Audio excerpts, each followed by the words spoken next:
ലേവ്യരുടെ പുസ്തകം അധ്യായം 24. പ്രതികാരത്തിൻ്റെ നിയമം. മനുഷ്യനെ കൊല്ലുന്നവൻ മരണശിക്ഷ അനുഭവിക്കണം.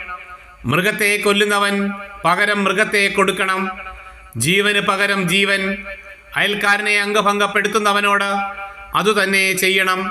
ഒടിവിന് ഒടിവും കണ്ണിന് കണ്ണും പല്ലിന് പല്ലും പകരം കൊടുക്കണം. മറ്റൊരുവനെ അംഗഭംഗപ്പെടുത്തിയതുപോലെ അവനെയും അംഗഭംഗപ്പെടുത്തണം. മൃഗത്തെ കൊല്ലുന്നവൻ പകരം മൃഗത്തെ കൊടുക്കണം. എന്നാൽ മനുഷ്യനെ കൊല്ലുന്നവനെ കൊന്നുകളയണം. സ്വദേശിക്കും വിദേശിക്കും ഒരേ നിയമം തന്നെ. ഞാനാണ് നിങ്ങളുടെ ദൈവമായ കർത്താവ്.